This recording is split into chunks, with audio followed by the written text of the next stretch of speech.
ഓം സഹനാവവതു സഹനൗ ഭുനക്തു സഹ വീര്യം കരവാവഹൈ തേജസ്വിനാവധീതമസ്തു മാ വിദ്വിഷാവഹൈ.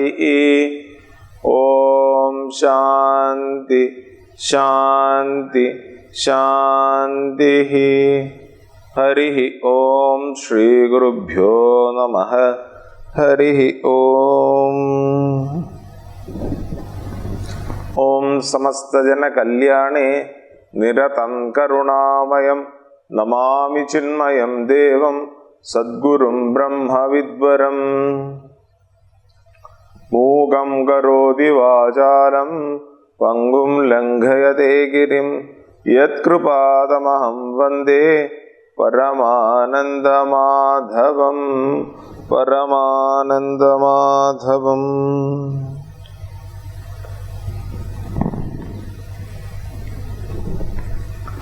ഓം വാർധായ പ്രതിബോധിതാം ഭഗവതാ നാരായണേന സ്വയം വ്യാസേന ഗ്രഥിതാം പുരാണമുനിനാ മധ്യേ മഹാഭാരതം അദ്വൈതാമൃതവർഷിണീം ഭഗവതീം അഷ്ടാദശാധ്യായിനീം അംബ ത്വാമനുസന്തതാമി ഭഗവദ്ഗീതേ ഭവദ്വേഷിണീം.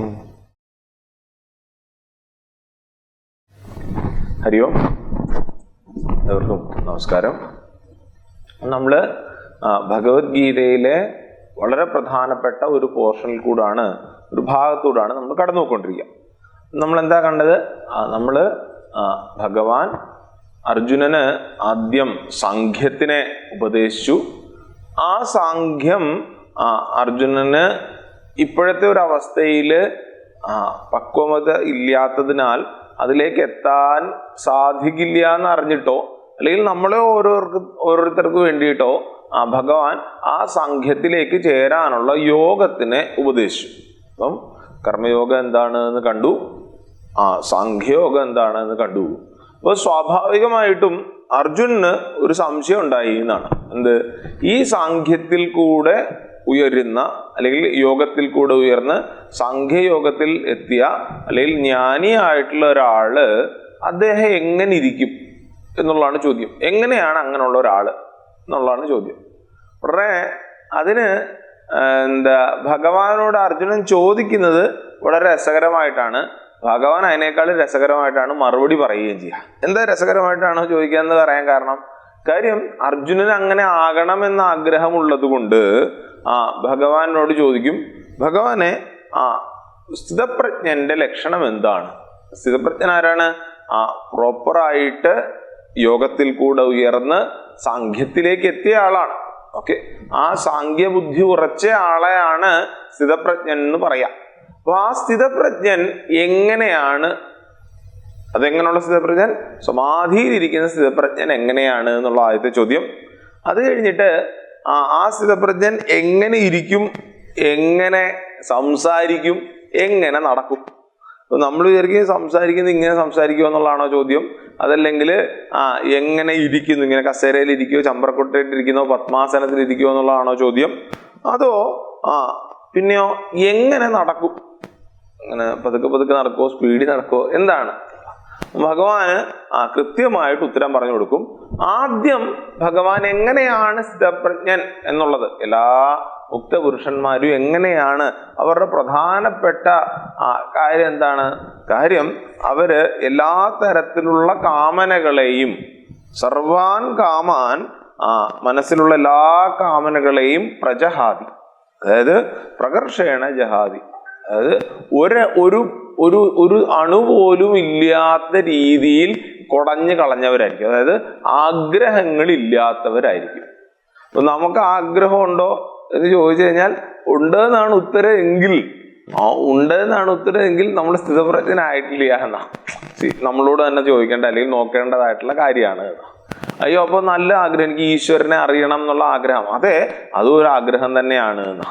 ഏറ്റവും അവസാനം ഒരു പോയിന്റിൽ എത്തുമ്പോഴെന്താണ്, അതുപോലും നമ്മളിൽ നിന്ന് ഡ്രോപ്പ് ആകും എന്നാണ്. അപ്പൊ ആ തരത്തിലേക്ക് നമ്മൾ ഉയരണം എന്നുള്ളതൊക്കെയാണ് ഇപ്പൊ ഓക്കെ, അപ്പൊ ഇവിടെ എന്താണ്, ആ ബീജം പോലും അവശേഷിക്കാത്ത രീതിയിൽ എല്ലാ ആഗ്രഹങ്ങളെയും കുടഞ്ഞു കളഞ്ഞിട്ട് ഇല്ലാതെയാക്കിയിട്ട് ഇല്ലാത്ത ഒരാള് അവനവനിൽ തന്നെ തൃപ്തിയോടുകൂടി അവനവനിൽ തന്നെ സന്തോഷത്തോടുകൂടി ഇരിക്കുന്നു. അങ്ങനെയുള്ള ആളാണ് സ്ഥിതപ്രജ്ഞൻ. സിമ്പിളായിട്ട് പറഞ്ഞാൽ വേറൊന്നിൻ്റെയും ആവശ്യമില്ലാതെ തൃപ്തിയോടുകൂടി ദുഃഖമില്ലാതെ ആനന്ദത്തോടുകൂടി ഇരിക്കുന്ന ആളാണ് സ്ഥിതപ്രജ്ഞൻ. വേറൊന്നിൻ്റെയും ആവശ്യമില്ലാതെ, വേറൊന്നും അദ്ദേഹത്തിനെ ബാധിക്കില്ല. അപ്പൊ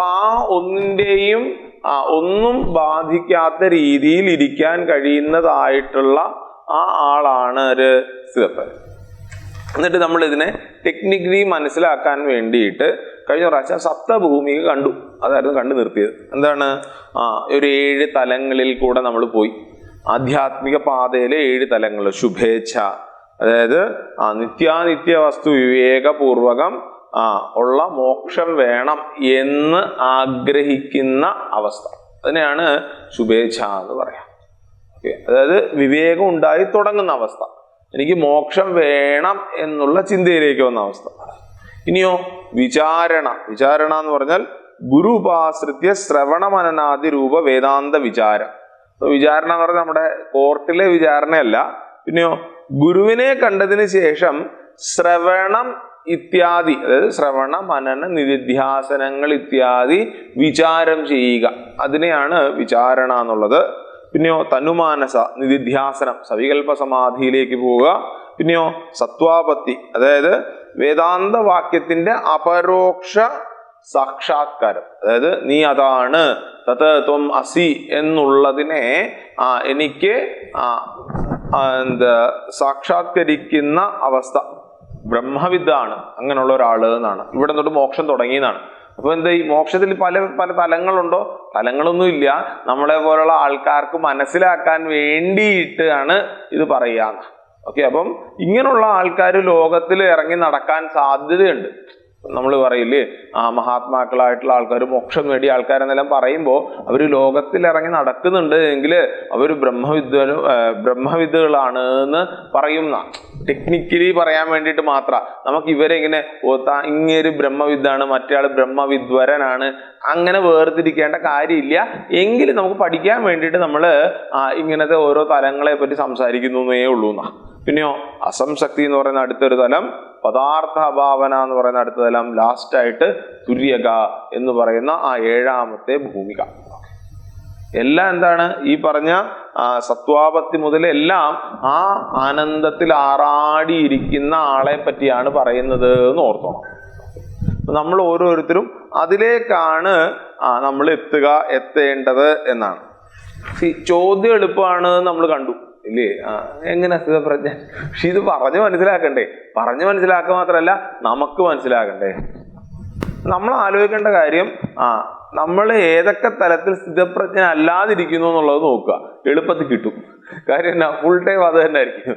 അപ്പൊ എന്നിട്ടോ നമ്മൾ സ്ഥിതപ്രജ്ഞനാകാനുള്ള ശ്രമം നടത്തുക. സിദ്ധസ്യ ലക്ഷണാനി സാധകസ്യ സാധന. ആഗ്രഹങ്ങൾ നമ്മുടെ ഉള്ളിലേക്ക് കയറി വരുന്ന സമയത്ത് നമ്മൾ വീണ്ടും വീണ്ടും വീണ്ടും ആലോചിക്കേണ്ടിയിരിക്കുന്നു, ഈ ആഗ്രഹങ്ങളാണോ എന്നെ പൂർണ്ണയാക്കുന്നത്? ഈ ആഗ്രഹങ്ങളുടെ പൂർത്തീകരണം ഇല്ല എങ്കിലും എനിക്ക് സന്തോഷത്തോടുകൂടി ഇരിക്കാം എന്നുള്ള അറിവ് വരുന്ന സമയത്ത് ആഗ്രഹങ്ങൾ ഓട്ടോമാറ്റിക്കലി ഡ്രോപ്ഡ് ആവും. ഈ ഒരു രീതിയിലേക്ക് നമ്മൾ ഉയരണം എന്നാണ്. എന്നിട്ടോ 56ാമത്തെ ശ്ലോകത്തില് എങ്ങനെയാണ് സ്ഥിതപ്രജ്ഞൻ സംസാരിക്കുന്നത് എന്ന് ചോദിച്ചു. എങ്ങനെയാണ് സ്ഥിതപ്രജ്ഞൻ സംസാരിക്കുന്നത്? അത് സംസ്കൃതമാണോ മലയാളമാണോ എന്നൊന്നുമല്ല, മറിച്ച് ദുഃഖങ്ങളിൽ അചഞ്ചലമായ മനസ്സോടുകൂടിയവനും സുഖങ്ങളിൽ ആഗ്രഹമില്ലാത്തവനുമായി രാഗഭയ ക്രോധമില്ലാത്തവനായ മുനി സ്ഥിതപ്രജ്ഞൻ എന്ന് പറയുന്നു. അതായത് എങ്ങനെയാണ് സ്ഥിതപ്രജ്ഞൻ സംസാരിക്കുക? സ്ഥിതപ്രജ്ഞൻ ഉദാസീനതയാണ്. ഉദാസീനതയാന്ന് പറഞ്ഞാൽ എന്താണ്? ഉദാസഭാവത്തിൽ. ഇത് മലയാളത്തിലെ മറ്റേ നെഗറ്റീവായിട്ടുള്ള ഉദാസീനതയല്ല, മറിച്ച് ഒന്നിനോടും പ്രത്യേക മമതയില്ലാതെ ഒട്ടരില്ലാതെ സംസാരിക്കും. നമ്മൾ ഓരോരുത്തരും സംസാരിക്കുന്നത് എന്താണ്? എന്തെങ്കിലും ഒരു റിസൾട്ട് പ്രതീക്ഷിച്ചിട്ടാണ്. നമ്മുടെ മനസ്സിന്റെ ഇളക്കാണ് നമ്മുടെ വാക്കുകളായിട്ട് പുറത്തോട്ട് വരിക. ഇവിടെ ഇദ്ദേഹം സംസാരിക്കുന്നത് എന്താണ്? മനസ്സ് ഒന്നുമായിട്ടും അറ്റാച്ച്ഡ് അല്ലാതായിരിക്കുന്ന സമയത്ത് ഏറ്റവും സന്തോഷത്തോടുകൂടി ഏറ്റവും ഫ്രീ ആയിട്ട് സംസാരിക്കും. അതിന് ഉദാസീനതയാ സംസാരിക്കും എന്നാണ്. അതായത് ഈ ജഗത്ത് മിഥ്യയാണ് എന്നറിഞ്ഞ ഒരാള് പിന്നെ ഈ ജഗത്തിലെ കാര്യങ്ങളെ ഓർത്ത് എന്താണ് അങ്ങനെ ഇതാകില്ല, എന്റെ പേരിന എക്സൈറ്റഡ് ആകില്ല. അപ്പോൾ സ്വാഭാവികമായിട്ട് എന്താണ്? സമാധാനത്തിൽ അദ്ദേഹം സംസാരിക്കുന്നതാണ്. സമാധാനത്തിൽ സംസാരിക്കുക. അല്ലാതെ എങ്ങനെ സംസാരിക്കും, പതുക്കെ സംസാരിക്കോ സ്പീഡിൽ സംസാരിക്കോ എന്നുള്ളതല്ല. പിന്നെയോ അദ്ദേഹം സമാധാനത്തോടുകൂടി സംസാരിക്കും. എന്തുകൊണ്ടാണ് സമാധാനത്തോടുകൂടി സംസാരിക്കാൻ പറ്റുക? സമാധാനത്തോടുകൂടി സംസാരിക്കാൻ പറ്റുന്നതിന്റെ കാര്യം അദ്ദേഹത്തിന് പൂർണ്ണ ബോധ്യമുണ്ട്. ഈ ജഗത്ത് എന്നെ ബാധിക്കുന്നില്ല, ഈ ജഗത്ത് അത് മിഥ്യയാണെന്ന് എന്നത് കൃത്യമായിട്ടുള്ള അറിവ്. ഇനിയോ ഇദ്ദേഹം എങ്ങനെയാണ് പുറത്തെ അനുഭവങ്ങളെ പറ്റി, ഇദ്ദേഹത്തിന്റെ പുറത്തെ അനുഭവങ്ങളെ പറ്റി പറയും. ഞാൻ ഈ ശ്ലോകങ്ങൾ എടുക്കാനുള്ള കാരണം ഇത് വളരെ പ്രധാനപ്പെട്ടൊരിതാണ്. നമ്മൾ ടോപ്പിക്ക് വെച്ചാണ് കണ്ടെങ്കിൽ കൂടെയും ഈ ശ്ലോകങ്ങൾ ഓരോന്നായിട്ട് എടുക്കാൻ ശ്രമിക്കുന്നതിന്റെ കാര്യം എന്താണ്? ഇത് വളരെ പ്രധാനപ്പെട്ട ഒരു പോർഷൻ ആയതുകൊണ്ടാണ്. ഇതില് 57-ാമത്തെ ശ്ലോകത്തിൽ പറയും, സർവത്രാനഭിസ്നേഹ തത്തത് പ്രാപ്യ ശുഭാശുഭം നാഭിനന്ദതിനദ്വേഷ്ടി തസ്യ പ്രജ്ഞാ പ്രതിഷ്ഠിത. ഇദ്ദേഹം പുറത്തെ അനുഭവങ്ങളുമായിട്ട് എങ്ങനെയാണ് ഇടപെടുക? ഒരു സ്ഥിതപ്രജ്ഞൻ മുക്തപുരുഷൻ എങ്ങനെയാണ് ഇടപെടുക? പറയുക, ആര് ഒരിടത്തും ഒന്നിലും ആസക്തി ഇല്ലാതെ ശുഭമോ അശുഭമോ എന്തു വന്നാലും സന്തോഷിക്കുകയോ വെറുക്കുകയോ ചെയ്യുന്നില്ലയോ അവന്റെ ബുദ്ധി ഉറച്ചതാണ്. അതായത് ലോകത്തിലെ ഒന്നും തന്നെ ബാധിക്കാതെ ഇരിക്കാൻ പറ്റുന്ന ഒരു ഫ്രീഡം ഇദ്ദേഹത്തിനുണ്ട്. ഇദ്ദേഹത്തിന്റെ ഏറ്റവും പ്രധാനപ്പെട്ട ട്രേറ്റ് ആണ് ഫ്രീഡം. നമ്മളൊക്കെ ഫ്രീ ആണോ എന്ന് ചോദിച്ചാൽ നമ്മൾ പറയും അതെ, നമുക്ക് 1947 അല്ലല്ലോ ഞാൻ എന്നെ കല്യാണം കഴിപ്പിച്ച് വിട്ട സമയം, അത് കാരണം ഇപ്പൊ ഇനി വീട്ടുകാരുടെയും ഭർത്താവിന്റെ എല്ലാം കാര്യം നോക്കണം. അങ്ങനത്തെ ഫ്രീഡത്തിനെ പറ്റി അല്ല ഇവിടെ പറയാം. സത്യത്തില് നമ്മൾ ഫ്രീ ആണോ? ഇപ്പം ഗുരുദേവന്റെ ഒരു കൊട്ടേഷൻ ഉണ്ട് ഫ്രീഡത്തിനെ പറ്റി. എന്താണ് ഫ്രീഡം എന്ന് ചോദിക്കുന്ന സമയത്ത് പൂജ്യ ഗുരുദേവൻ പറയും, not to do what you feel like doing is freedom എന്നാണ്. Not to do what you feel like doing is freedom. നമ്മൾ സാധാരണ പറയുന്നതിൽ നിന്ന് വ്യത്യാസമായിട്ടാണ് ഗുരുദേവൻ ഇതിനെ പറ്റി പറയാ. അതായത് സാധാരണ എന്താ പറയുന്നത്,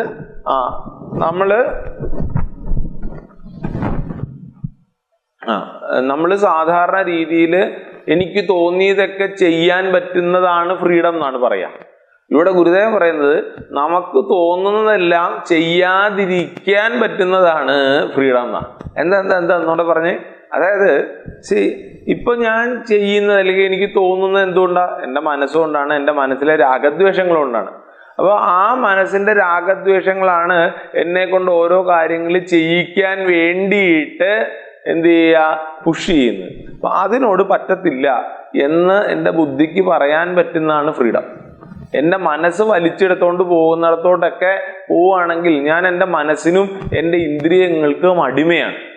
അങ്ങനല്ലാതെ വേണ്ടത് മാത്രം ചെയ്താൽ മതി എന്ന് പറയാൻ കഴിയുന്നതാണ് സ്വാതന്ത്ര്യം എന്നാണ്. ഇവിടെ ആരാണോ ഒരിടത്തും ഒരു ആസക്തി ഇല്ലാതെ ശുഭമോ അശുഭമോ എന്തു തന്നെ വന്നാലും സന്തോഷിക്കുകയോ വെറുക്കുകയോ ചെയ്യുന്നില്ല, അങ്ങനെയുള്ള ആളാണ് സ്ഥിതപ്രജ്ഞൻ. അതായത് നമ്മുടെ കാഴ്ചപ്പാടിൽ എന്താണ് ശുഭമാണ്, നമ്മുടെ കാഴ്ചപ്പാടിൽ എന്താണ് അശുഭമാണ്, നമ്മുടെ കാഴ്ചപ്പാടിൽ എന്താണ് സന്തോഷിക്കേണ്ട ഒരു സ്ഥിതിയാണ്, നമ്മുടെ കാഴ്ചപ്പാടിൽ എന്താണ് ദുഃഖിക്കേണ്ട ഒരു അവസ്ഥയാണ്. അങ്ങനെ ഒരു കാര്യം അദ്ദേഹത്തിന് ഇല്ല. അദ്ദേഹം അതിൻ്റെയൊക്കെ മുകളിലാണ് എന്നാണ്. ഗുരുദേവനെ പറ്റി നേരിട്ട് ഞാൻ ആലപ്പുഴയിലുള്ള സമയത്ത് അവിടുത്തെ ആൾക്കാർ പറയുന്ന ഒരു രസകരമായിട്ടുള്ളൊരു കഥയുണ്ട്. ഓക്കെ, അതായത് ചിന്മയാനന്ദ സ്വാമിജി ആലപ്പുഴയിൽ ഒരു പരിപാടിക്ക് വന്ന സമയത്ത് ഞാൻ അവിടെ സ്കൂളിൽ പഠിക്കാം, ഞാൻ LKG പഠിക്കുന്നത്. ഓക്കെ, എനിക്ക് വലിയ ഓർമ്മയൊന്നുമില്ല, പക്ഷെ അവിടുത്തെ ആൾക്കാർ പറഞ്ഞ് ഞാൻ കേട്ടിട്ടുണ്ട്. ഓക്കെ, എന്താണ് ഗുരുദേവൻ അവിടെ വന്ന സമയത്ത് അവിടുത്തെ ഒരു സംഘടനയുടെ യുവജന വിഭാഗം ഗുരുദേവനെ തടഞ്ഞു.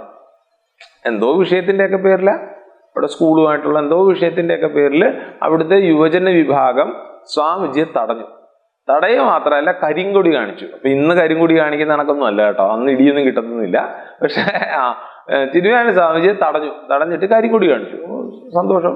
ഗുരുദേവൻ ആ പരിപാടിക്ക് പോയി അവിടെ സംസാരിച്ചു.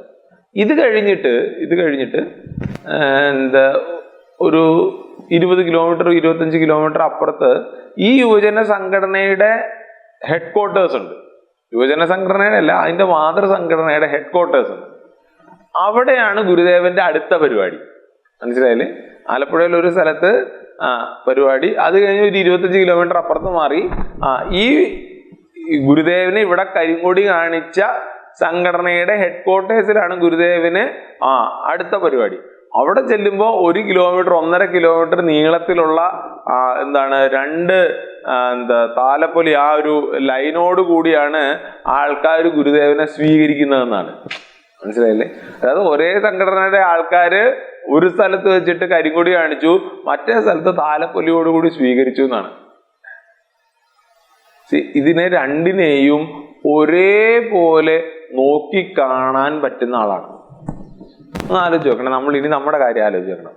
നിങ്ങൾ ആരെങ്കിലും നിങ്ങളുടെ അടുത്തുള്ള ഒരു ചിന്മയാ മിഷന്റെ സെന്ററിൽ പോയി എന്ന് വെച്ചു, അവിടെ ചെല്ലുന്ന സമയത്ത് അവിടെ അല്ലെങ്കിൽ നിങ്ങളിപ്പോൾ എറണാകുളത്ത് വരുന്ന സമയത്ത് എന്നെ വന്ന് പരിചയപ്പെട്ടെന്ന് വെച്ചോ, ഞാൻ നിങ്ങളോട് മോശമായിട്ട് പെരുമാറിയെന്ന് വെച്ചോ, പിന്നെ നിങ്ങൾ വേറെ ഏതെങ്കിലും ചിന്മയാ മിഷനിൽ പോകത്തില്ല. നമ്മളവരറിയാം ഈ ചിന്മയാ മിഷൻ എന്ന് പറഞ്ഞാലേ പ്രശ്നം. ഞാൻ പണ്ട് എറണാകുളത്ത് പോയപ്പോൾ അവിടെ വെച്ചൊരുത്തൻ ഇങ്ങനെയൊക്കെ പറഞ്ഞു, എന്നെ മൈൻഡ് ചെയ്തില്ല, എന്നെ ചീത്ത പറഞ്ഞ് ഇറക്കി വിട്ടു, ഈ ചിന്മയാ മിഷനേ പൊട്ടയാണ് എന്ന് പറഞ്ഞാളെ ചില സമയത്ത്. ഇവിടെ ചിലപ്പോൾ ഞാൻ എന്തെങ്കിലും കാണിച്ചായിരിക്കും, എൻ്റെ പ്രശ്നമായിരിക്കും. പക്ഷെ നമ്മൾ എന്ത് ചെയ്യും, അത് മൊത്തത്തിലൊരു സംഘടനയുടെ വെള്ളോട്ട് വെച്ചു കൊടുക്കും. ചിലപ്പോൾ ഒരൊറ്റ ഇൻസിഡന്റില് നമ്മളെന്താണ് ബാക്കി എല്ലാ നല്ല കാര്യങ്ങളും വിട്ടുകളയും. ചില സമയത്ത് നമ്മൾ ഇങ്ങനെയൊക്കെ ചെയ്യാറുണ്ട്. ഓക്കെ, ഇവിടെ എന്താണ്, ഇവിടെ ഇങ്ങനെയുള്ള ആള് ആ സ്ഥിതപ്രജ്ഞൻ ശുഭമായിക്കോട്ടെ അശുഭമായിക്കോട്ടെ, അതല്ലെങ്കിൽ സന്തോഷം ഉണ്ടാക്കുന്നതായിട്ട് ദ്വേഷം ഉണ്ടാക്കുന്നതായിട്ട്, ഇതിൻ്റെയൊക്കെ മുകളിൽ പോകും. ഈ ശുഭാശുഭത്തിന്റെ കാര്യം പറഞ്ഞപ്പോഴാണ് പെട്ടെന്ന് വേറൊരു കാര്യം ഓർമ്മ വന്നത്. ഗുരുദേവനെ ചെന്നൈയിൽ ഒരു സ്കൂൾ ഉദ്ഘാടനം ചെയ്യാൻ വേണ്ടി വിളിച്ചു. ചിന്മയാനന്ദ സ്വാമിജിയെ ഒരു സ്കൂൾ ഉദ്ഘാടനം ചെയ്യാൻ വേണ്ടി വിളിച്ചു.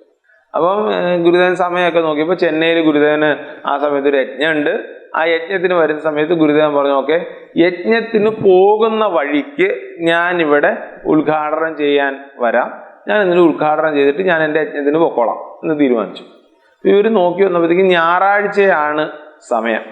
ഓക്കെ, അപ്പോൾ ഞായറാഴ്ച ഗുരുദേവന്റെ യജ്ഞം 6:30-ക്ക്, എനിക്ക് 4 മണിക്കോ 5 മണിക്കോ എങ്ങാണ്ടാണ് ഇവിടുത്തെ ഉദ്ഘാടനം വെച്ചേക്കുന്നത്. അപ്പൊ ഗുരുദേവൻ പോയി ഒന്ന് സംസാരിക്കും, കല്ലിടുക എങ്ങാണ്ട വേണം, അതാണ് സംഭവം.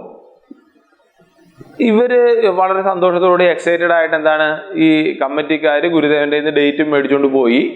ഇത് കഴിഞ്ഞ് കുറച്ച് ദിവസം കഴിഞ്ഞപ്പോഴാണ് എന്ത് പറ്റിയത്, വേറെ ആരാണ്ട് എല്ലാവരുമായിട്ട് ചർച്ച ചെയ്തപ്പോഴാണ് അവർ പറയുന്നത്, അയ്യോ ആ സമയം എന്ന് പറയുന്നത് ഈ രാഹുകാലത്തിന്റെ പീക്കാണ്. മനസ്സിലായില്ലേ? ഞായറാഴ്ച വൈകുന്നേരം കണ്ടാണ് ഈ രാഹുകാലം. ഈ ഒരു രാഹുകാലത്തിന്റെ പീക്ക് ടൈമാണ്. ആ സമയത്ത് എന്താണ്, എങ്ങനെ ഒരു ഇത്രയും വലിയ, ഇത് ചെറിയ പരിപാടി ഒന്നുമില്ല, വലിയ സ്കൂള് അതിന്റെ ഉദ്ഘാടനം നടത്തേണ്ടതാണ്, അല്ലെങ്കിൽ അതിന്റെ കല്ലിടലാണ്, അത് തന്നെ ഏറ്റവും മോശമായിട്ടുള്ള സമയത്ത് ചെയ്യുകയാണെങ്കിൽ എന്താകും പറയാൻ പറ്റില്ല. 2 അഭിപ്രായമായി കമ്മിറ്റിയിൽ. ചില ആൾക്കാർ പറഞ്ഞാൽ അത് നോക്കേണ്ട കാര്യമില്ല, ചിന്മയാനന്ദ സ്വാമിജി അല്ലേ വന്ന് ഇടുന്നേ, അത് പറഞ്ഞാൽ അതൊന്നും കുഴപ്പമൊന്നുമില്ല. വേറെ ചില ആൾക്കാർ അങ്ങനൊന്നും പറയാൻ പറ്റത്തില്ല, ചിന്മയാനന്ദ സ്വാമി കല്ലിട്ടേച്ച് പോവാ, അതിന്റെ എല്ലാം അനുഭവിക്കേണ്ടത് നമ്മളല്ലേ എന്ന് ഈ ഒരു ലൈനിൽ ചർച്ച തുടങ്ങിയതാണ്.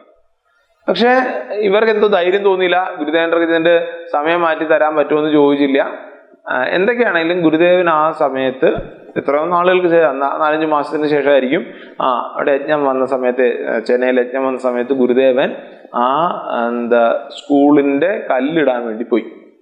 അപ്പൊ കല്ലിടാൻ വേണ്ടി പോയ സമയത്ത് തന്നെ ഈ ചർച്ചകളൊക്കെ ഉണ്ടായിട്ടുണ്ടായിരിക്കുന്നു. ഗുരുദേവന് ഒരു ബോധ്യമുണ്ട്, കാര്യം ഇങ്ങനെ ഇത് കുറെ കണ്ടിട്ടുള്ളതാണല്ലോ. മനസ്സിലായില്ലേ?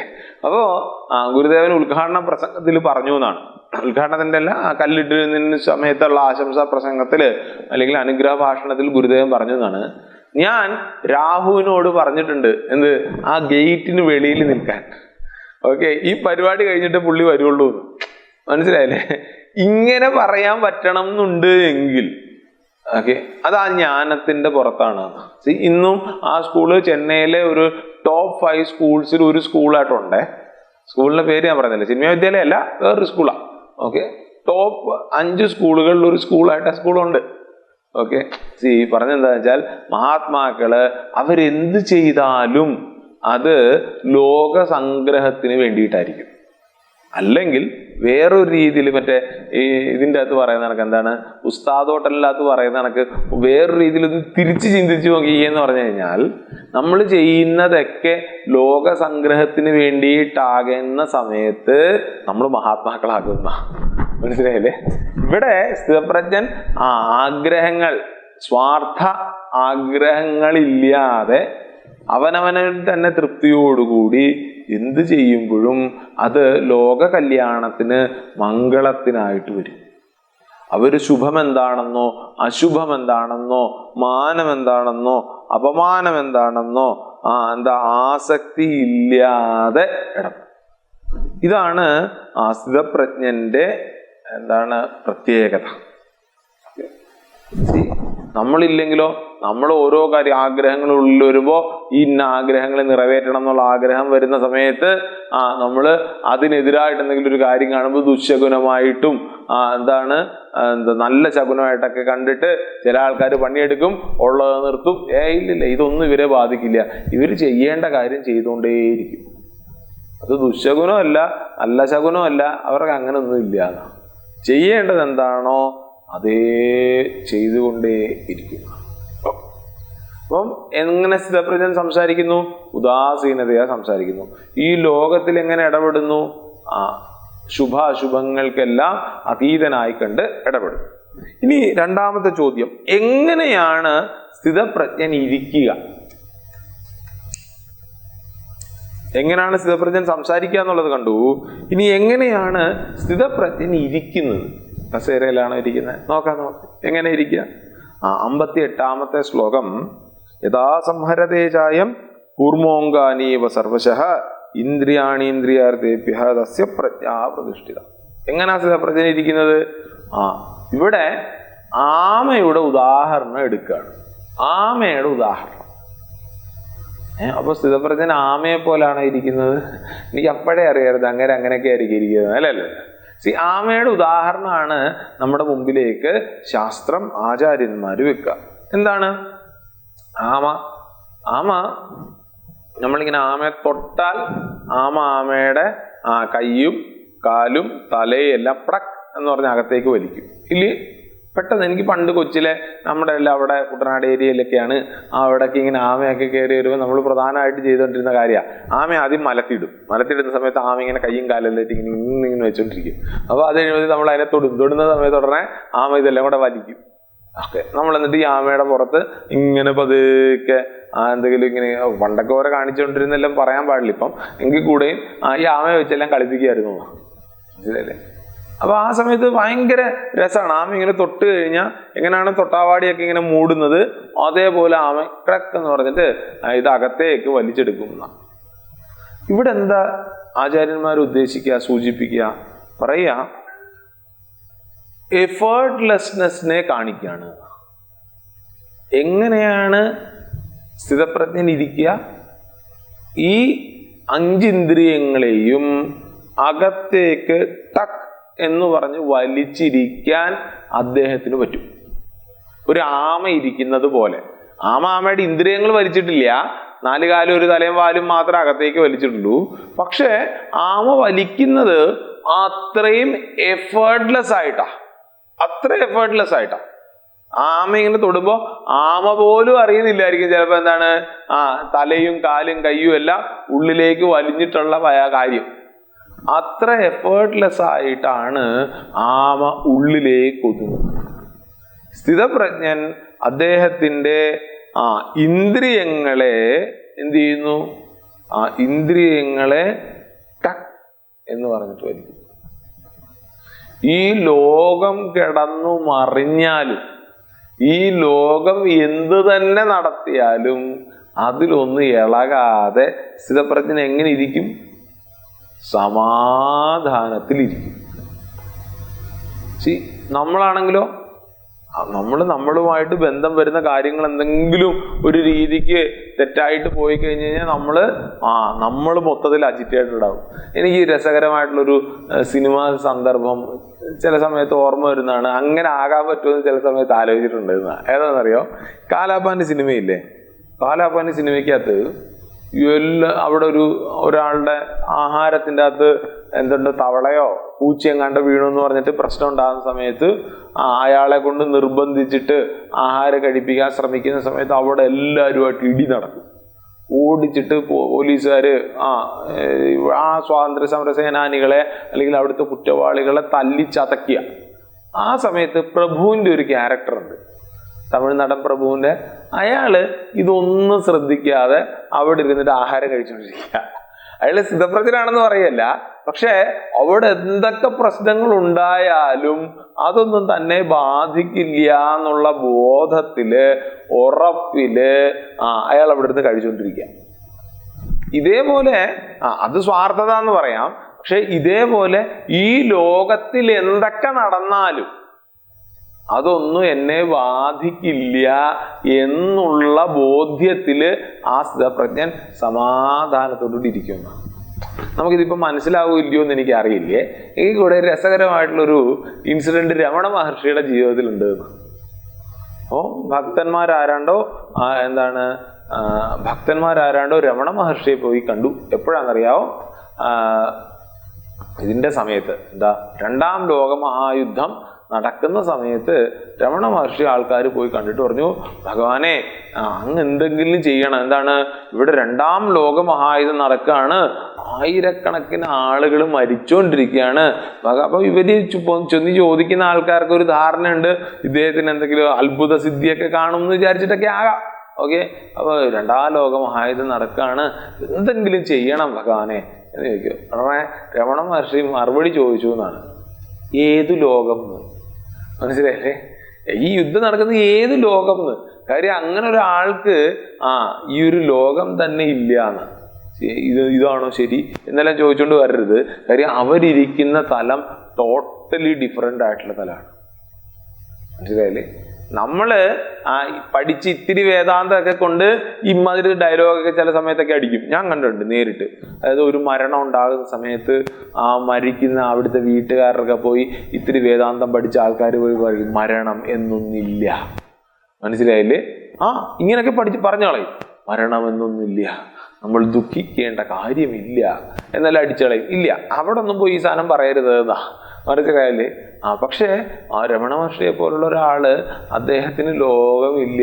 അദ്ദേഹത്തിനൊക്കെയാണ് ചെന്നിട്ട് പറയാ രണ്ടാം ലോക മഹായുദ്ധം എന്ന് പറയുന്നത് ഏത് ലോകം? അവർക്ക് ഈ ലോകമില്ല, അത് മിഥ്യ തന്നെയാണ്. മനസ്സിലായില്ലേ? പിന്നെയോ എങ്ങനെ ഇരിക്കാൻ ശ്രമിക്കണം? ഇവിടെ സ്ഥിതപ്രജ്ഞൻ വളരെ ആയാസരഹിതമായിട്ട് അനായാസേന അദ്ദേഹത്തിന്റെ ഇന്ദ്രിയങ്ങളെ ഒതുക്കിയിരിക്കുന്നെങ്കിൽ നമ്മൾ ഓരോരുത്തരും ഇന്ദ്രിയങ്ങളെ ഒതുക്കിയിരിക്കാൻ വേണ്ടിയിട്ട് ശ്രമിക്കണം. അതാണ് നമ്മൾ ഓരോരുത്തരും ചെയ്യേണ്ടത്. ഓക്കെ, ഇവിടെ ഉദാഹരണത്തിൽ ഒരു ചെറിയ പ്രശ്നമുണ്ട്. ഉദാഹരണമൊക്കെ നമുക്ക് മനസ്സിലായെങ്കിൽ കൂടെയും അതിൻ്റെ അകത്തൊരു ചെറിയൊരു പ്രശ്നമുണ്ട്. അതായത് ആമ കൈകാലുകൾ ഉള്ളിലേക്ക് വലിച്ചാൽ പോലും ആമയുടെ മനസ്സടങ്ങത്തില്ല. അതായത് ആമ ഇങ്ങനെ കൈകാലൊക്കെ അനാസേന ഉള്ളിലേക്ക് വലിച്ചിട്ടുണ്ട്, പക്ഷെ എങ്കിലും ആ ഉള്ളിലിരിക്കുന്ന ആമയുടെ മനസ്സിൽ പുറത്താരാണ്ട് എന്നെ ആക്രമിക്കാൻ വരുന്നുണ്ട് എന്നുള്ള ടെൻഷൻ ഉണ്ട്. ആണോ അല്ലയോ? ഉണ്ട്. ഇവിടെ സ്ഥിതപ്രജ്ഞൻ അങ്ങനെ ഒരു പ്രശ്നമില്ല കേട്ടോ. അദ്ദേഹം ഇന്ദ്രിയങ്ങളൊക്കെ ഉള്ളിലേക്ക് വലിക്കുന്നതിന്റെ കൂട്ടത്തിൽ മനസ്സും ഒതുങ്ങിയിട്ടുണ്ട്. അല്ലാതെ ഇന്ദ്രിയങ്ങൾ മാത്രം നിശ്ചലമാകുകയല്ല. പിന്നെയോ അദ്ദേഹത്തിന്റെ മനസ്സും അതോടൊപ്പം ഒതുങ്ങിയിട്ടുണ്ട് എന്ന് ഓർക്കണം. അപ്പൊ ഇവിടെ നമുക്കൊക്കെ തുടങ്ങാൻ പറ്റുന്നത് ഇന്ദ്രിയ നിഗ്രഹണത്തിൽ കൂടെയാണ്. കാര്യം അതാണ് കുറച്ചും കൂടെ ഗ്രോസ് ആയിട്ടുള്ളത്. അതുകൊണ്ട് തന്നെ ഇന്ദ്രിയ നിഗ്രഹത്തിൽ കൂടെയാണ് നമുക്ക് എന്ത് ചെയ്യാൻ പറ്റുക? നമ്മുടെ മനസ്സിനെ നിഗ്രഹിക്കാൻ വേണ്ടിയിട്ടുള്ള പാത വെട്ടി തുടങ്ങാൻ പറ്റുള്ളൂ. അത് ഓർത്തോണം. ഓക്കെ, ഇവിടെ ലോകത്തിലെ ഒരു കാര്യവും എന്നെ ബാധിക്കുന്നില്ല എന്നുള്ള ഉറപ്പിൽ അല്ലെങ്കിൽ ആയാസരഹിതമായിട്ട് സ്ഥിതപ്രജ്ഞൻ എന്ത് ചെയ്യും? തൻ്റെ ഇന്ദ്രിയങ്ങളെ ഒതുക്കും. അയാൾ എങ്ങനെയാണ് ഇരിക്കുക? സ്ഥിതപ്രജ്ഞൻ എങ്ങനെയാണ് ഇരിക്കുക? സമാധാനത്തിൽ ഇരിക്കും, ഇന്ദ്രിയങ്ങളെയൊക്കെ ഒതുക്കി പിടിച്ചിട്ട്. ഓക്കെ, എങ്ങനെ സ്ഥിതപ്രജ്ഞന് സമാധാനത്തിൽ ഇരിക്കാൻ പറ്റും? എങ്ങനെ ഇരിക്കാൻ പറ്റും? ഇങ്ങനെ വെറുതെ പറഞ്ഞാൽ പോരല്ലോ. എങ്ങനെ ഇരിക്കാൻ പറ്റും? 59-ാമത്തെ ശ്ലോകം, വിഷയാവിനിവർത്തന്തേ നിരാഹാരസ്യ ദേഹിനഃ രസവർജ്യം രസോപ്യസ്യ പരം ദൃഷ്ട്വാ നിവർത്തതേ. എങ്ങനെ സ്ഥിതപ്രജ്ഞന് സമാധാനത്തോടുകൂടി ഇരിക്കാൻ പറ്റും? അതായത് നിരാഹാരസ്യ ദേഹിനഃ, ആഹാരങ്ങൾ ഭുജിക്കാതിരിക്കുന്നവന്. പട്ടിണി കിടക്കണം, ഞാൻ ഈ പണിക്കില്ല സ്വാമി, അങ്ങനെയല്ല. ആ പട്ടിണിയല്ല, നമ്മൾ ഉള്ളിലേക്ക് എടുക്കുന്നതിനെയൊക്കെ ആഹാരം എന്നാണ് പറയാ. നമ്മൾ വായിക്കൂടെ മാത്രമല്ല ആഹാരം കഴിക്കുക, നമ്മുടെ എല്ലാ ഇന്ദ്രിയങ്ങളിൽ കൂടെ ആഹാരം കഴിക്കുന്നു. എന്താണോ അകത്തേക്ക് എടുക്കുന്നത് അതാണ് ആഹാരം. ആഹീയതേ ഇതി ആഹാരാണ്. ആഹീയതേ ഇതി ആഹാരം. എന്താണോ ഉള്ളിലേക്ക് എടുക്കുന്നത് അത് ആഹാരമാണ് എന്നാ. നിരാഹാരം എന്ന് പറഞ്ഞാൽ ഇവിടെ ഉള്ളിലേക്ക് എടുക്കാതിരിക്കുകയാണ്. അതായത് ദമം എന്ന് പറയുന്ന ഗുണം ഉള്ള ആള്. ദമം എന്ന് പറഞ്ഞാൽ ചക്ഷുരാദി ബാഹ്യേന്ദ്രിയ നിഗ്രഹ. ചക്ഷു, പിന്നെന്താണ്, ഈ 5 ഇന്ദ്രിയങ്ങളുണ്ടല്ലോ, ചെവി, കണ്ണ്, മൂക്ക്, ത്വക്ക്, നാക്ക് ഇത്യാദി 5 ഇന്ദ്രിയങ്ങളുടെ മുകളിൽ മാസ്റ്ററി ഉണ്ടാവുമ്പോഴാണ് ദമം എന്ന് പറയുന്ന ഒരു ക്വാളിറ്റി ഉണ്ടാകുക. അപ്പൊ ഇവിടെ നിരാഹാരസ്യ ദേഹിനഃ എന്നതുകൊണ്ട് ഉദ്ദേശിക്കുന്നത് ദമമുള്ള ആളാണ് എന്നാണ്. അയാൾക്ക് വിഷയങ്ങൾ വിട്ടുമാറുന്നു എങ്കിലും, സാധാരണ എങ്ങനെയാണല്ലോ, എങ്കിലും അവയിലുള്ള രസം, ഒരു കാമന നശിക്കുന്നില്ല. ദമമുള്ള ആൾക്ക് എന്താണ്, അയാൾക്ക് ഇത് വേണ്ട എന്നാണ്. ഞാനിപ്പം കുറഞ്ഞ ഒരു 20 വർഷമായിട്ട് ഈ ലേസ്, മറ്റേ കുർക്കുറെ അന്നുണ്ടോയെന്ന് എനിക്കറിയത്തില്ല, 20 വർഷം മുമ്പ്. പക്ഷെ ലേസൊക്കെ ഉണ്ട്. ലേസ്, കുർക്കുറെ, പിന്നെന്താണ്, പെപ്സി, കൊക്കക്കോള, ഈ സാധനങ്ങളൊന്നും കഴിക്കത്തില്ല. മനസ്സിലായില്ലേ? അതെന്തൊരു തീരുമാനത്തിന്റെ പുറത്തങ്ങ് നിർത്തിയതാ. ഓക്കെ, വല്ലപ്പോഴൊക്കെ സ്പ്രൈറ്റ് കുടിക്കുമായിരുന്നു. ഇപ്പൊ അതുമില്ല, കുറെ നാളായിട്ട് അതുമില്ല. മറ്റാണെങ്കിൽ ഒരു സോഡ നാരങ്ങ വെള്ളം മേടിച്ച് കുടിക്കുന്നതല്ലാതെ ഈ സ്പ്രൈറ്റ് ഇല്ല. ഓക്കെ, മറ്റേ പെപ്സി ഉറപ്പായിട്ടില്ല. പെപ്സിയൊക്കെ 20-25 വർഷത്തിന് മുമ്പേ നിർത്തി. ഞാനൊരു 8ാം ക്ലാസ് പഠിക്കുന്ന കാലം തൊട്ട് ഞാൻ പെപ്സിയൊക്കെ നിർത്തി. പെപ്സി, കൊക്കക്കോള അതൊക്കെ നിർത്തി. അപ്പം ഇത് നിർത്തിയെന്ന് എനിക്ക് നല്ല ബോധ്യമുണ്ട്. ഇത്ര വർഷമായിട്ട് ഞാൻ ഉപയോഗിച്ചിട്ടില്ല. പക്ഷെ ആരെങ്കിലും കുടിക്കുന്ന കാണുന്ന സമയത്ത് ഞാൻ കൊക്കക്കോളയും പെപ്സിയും കുടിക്കത്തില്ലെങ്കിലും വേറെ എന്തെങ്കിലുമൊക്കെ മേടിച്ച് കുടിക്കും. കാര്യം എന്നാ, അപ്പൊ എൻ്റെ ഉള്ളില് അതിനോടൊരു രസം ഉണ്ടായിട്ടുണ്ടായിരിക്കാം. ഞാൻ പറഞ്ഞു മനസ്സിലായില്ലേ? അപ്പം നമ്മൾ ചിലപ്പം ഇന്ദ്രിയങ്ങളെ നിയന്ത്രിച്ചു എന്നുണ്ട് എങ്കിൽ കൂടെയും ആ രസം നമ്മളെ വിട്ടു പോകണം എന്നില്ല. ഇനി അയാളുടെ കാമന അല്ലെങ്കിൽ ഈ രസമൊക്കെ വിട്ടുപോയിട്ടുണ്ട് ഈ സ്ഥിതപ്രജ്ഞന്റെ. എങ്ങനെയാണെന്നറിയാവോ? പരമാത്മാവിനെ ദർശിക്കുന്ന സമയത്ത് ആ വിഷയ അഭിലാഷ തന്നെ ഇല്ലാതെയാകും. ആ ഒരു സമയത്ത് മാത്രമേ എന്താണ് ഈ വിഷയ അഭിലാഷ ഇല്ലാതെയാകും. എന്താ പറഞ്ഞു വന്നത്? അതായത് എങ്ങനെ ഇരിക്കുന്നു അയാളുടെ ഇന്ദ്രിയങ്ങളെയൊക്കെ ഉള്ളിലേക്ക് വലിച്ച് സമാധാനത്തോടുകൂടി ഇരിക്കുന്നു. അപ്പൊ തെറ്റിദ്ധരിക്കാൻ പാടില്ല. ഇന്ദ്രിയങ്ങളൊക്കെ ഉള്ളിലേക്ക് വലിച്ചിരിക്കുന്ന സമയത്ത് അയാളുടെ ഉള്ളില്, മനസ്സില് ആഗ്രഹങ്ങളുണ്ട് എന്ന് തെറ്റിദ്ധരിക്കാൻ പാടില്ല. കാര്യം അങ്ങനില്ല, ആഗ്രഹങ്ങളില്ല. അദ്ദേഹത്തിന് ദമം മാത്രമല്ല ഉള്ളത്, മറിച്ച് ആ രസവും അദ്ദേഹത്തിനില്ല, ആ വിഷയ അഭിലാഷയും ഇല്ല. നമ്മള് എന്താണ്, ദമം അല്ലെങ്കിൽ ആ ഇന്ദ്രിയ വിഷയങ്ങളിൽ നിന്ന് ഒഴിഞ്ഞു നിൽക്കാനുള്ള കാരണം പലതുണ്ടായിരിക്കാം നമുക്കൊക്കെ. എന്താ കാരണം? ഇപ്പൊ ഇവിടെ ഇതിൻ്റെ അകത്ത് തന്നെ ചില ആൾക്കാർ ട്രീറ്റ്മെന്റ് ഒക്കെ എടുത്തോണ്ടിരിക്കുക. ഹോസ്പിറ്റലിൽ നിന്നൊക്കെ ഇതിൽ കയറിയേക്കുന്ന ആൾക്കാരെ എനിക്കറിയാം. അവരിപ്പോ ചില കാര്യങ്ങളൊന്നും പഥ്യത്തിന്റെ പേരിൽ കഴിക്കത്തില്ല. ചില കാര്യങ്ങൾ കാര്യം എന്നാ? കാര്യം ഇത് കഴിച്ചു കഴിഞ്ഞാൽ ശരീരം പിന്നെ പ്രശ്നമാകുകയെ, പണി തരികയെ. അതുകൊണ്ട് ചിലപ്പോൾ പേടിച്ചിട്ടായിരിക്കാം. പേടിയൊന്നുമല്ല സമയം, അങ്ങനെ പറഞ്ഞ് ഞങ്ങളെ മോശമാക്കണ്ട. പേടിയൊന്നുമല്ല. പക്ഷെ എന്താണ്, എന്തോ ഒരു കാരണം ഉള്ളത് കൊണ്ടാണ് ഈ പത്തിയൊക്കെ നോക്കുന്നത്. ആണല്ലേ? അപ്പൊ ഞാൻ പെപ്സി കുടിക്കാതിരിക്കുന്നതിന്റെ കാരണം എന്താണ്? ആ സമയത്ത് ഒരു പൊളിറ്റിക്കൽ റീസൺ ഒക്കെ ആയിരുന്നു. ഫ്ലാക്സിമാണ് അവിടുത്തെ വിഷയങ്ങളൊക്കെ കാണുന്നൊരു തീരുമാനം എടുക്കുക. എന്തൊരു കാരണമാണ്. അല്ലാതെ പെപ്സി എന്നെ മാടി മാടി വിളിക്കാത്തത് കൊണ്ടൊന്നുമല്ല. ഇപ്പോഴും എന്നെ പെപ്സി കാണുമ്പോഴത്തേക്കും എന്നെ അത് മാടില്ല, വേണ്ട, ഞാൻ നിർത്തിയല്ലേ, ഇനി വേണ്ട എന്ന് ഞാൻ വീണ്ടും ഒന്നുകൂടെ ചിലപ്പോൾ ഓർമ്മിപ്പിക്കേണ്ടി വരും. മനസ്സിലായില്ലേ? നമ്മുടെ ജീവിതത്തിൽ, ഓരോരുത്തരുടെ ജീവിതത്തിൽ ഈ ഒരു കാര്യമുണ്ട്. നമ്മൾ ചില കാര്യങ്ങള് മരണഭയം കൊണ്ടായിരിക്കാം ഉപേക്ഷിച്ചത്, ചിലത് തപസ് കൊണ്ടായിരിക്കാം, ചിലത് ചില സിദ്ധികൾ കിട്ടും എന്ന് വിചാരിച്ചിട്ടായിരിക്കും ചിലപ്പോൾ നമ്മൾ ഉപേക്ഷിച്ചത്. ഭയങ്കര ഹൈ ഡയബറ്റിക് ആയിട്ടുള്ള ഒരാള്, അയാള് ലഡ്ഡു കഴിക്കത്തില്ല. കാര്യം എന്നാ? മരണഭയം. അത് മാത്രമാണ്.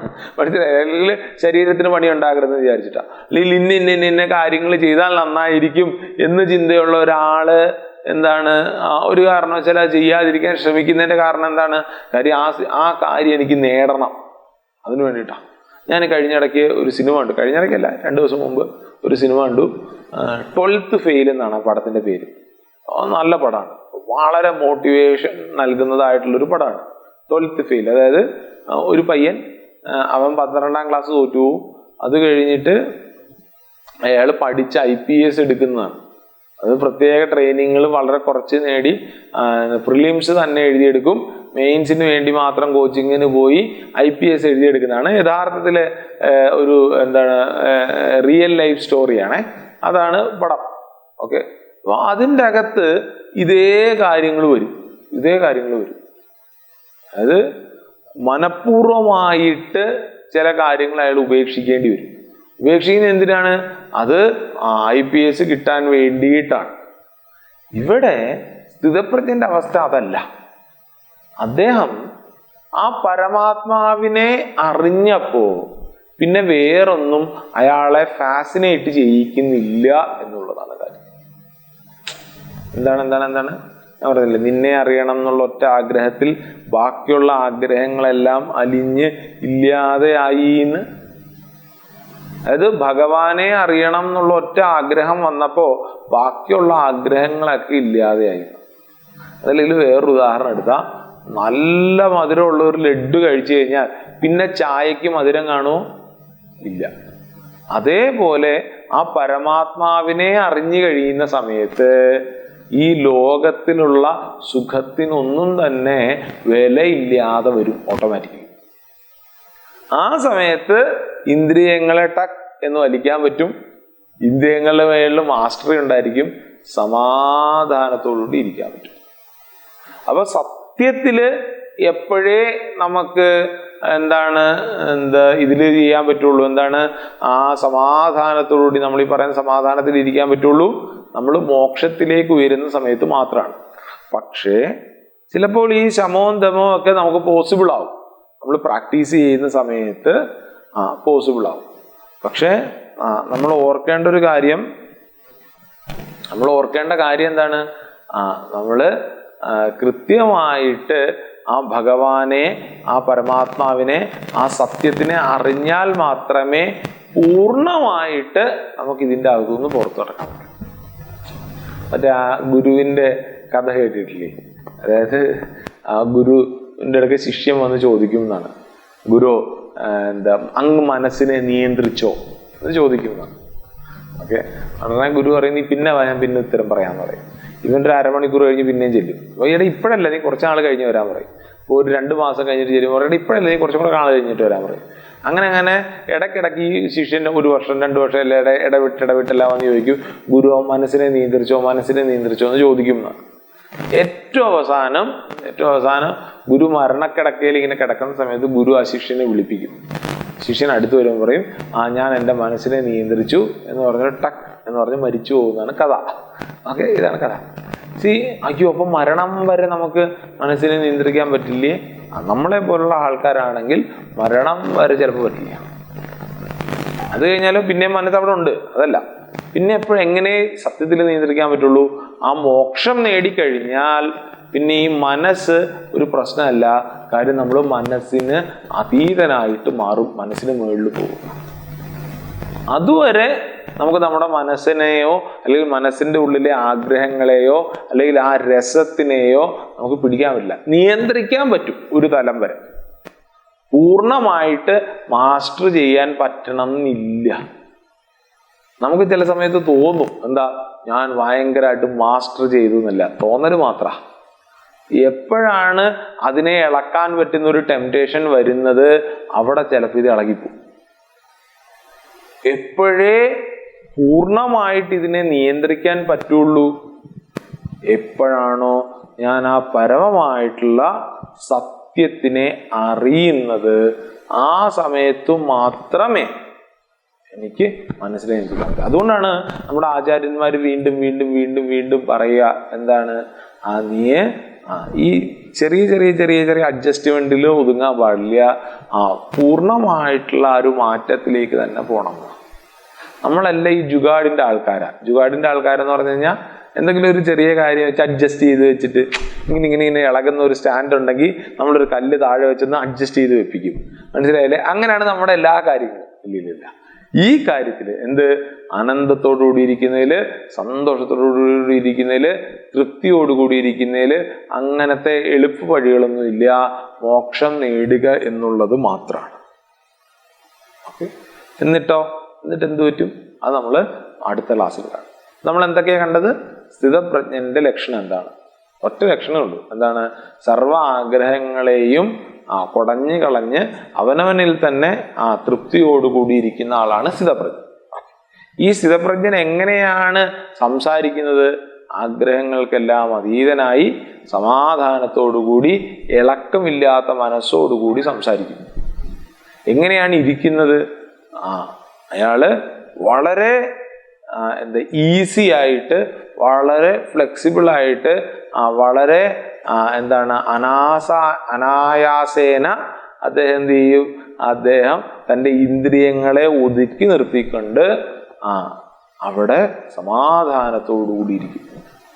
നമ്മൾ കണ്ണടച്ചിരുന്നാലും നമ്മുടെ ചിന്ത വേറെ പലതുമായിരിക്കും. ഇല്ലില്ല, ഇവിടെ ഈ ലോകം എങ്ങനെ തന്നെ ആയാലും ഇദ്ദേഹം സമാധാനത്തോടുകൂടി. എന്നിട്ടോ ബാക്കി നമ്മൾ അടുത്ത പ്രാവശ്യം കാണും. ഓം പൂർണ്ണമദഃ പൂർണ്ണമിദം പൂർണ്ണാത് പൂർണ്ണമുദച്യതേ പൂർണ്ണസ്യ പൂർണ്ണമാദായ പൂർണ്ണമേവാവശിഷ്യതേ. ഓം ശാന്തി ശാന്തി ശാന്തി. ഹരി ഓം. ശ്രീ ഗുരുഭ്യോ നമഃ. ഹരി ഓം.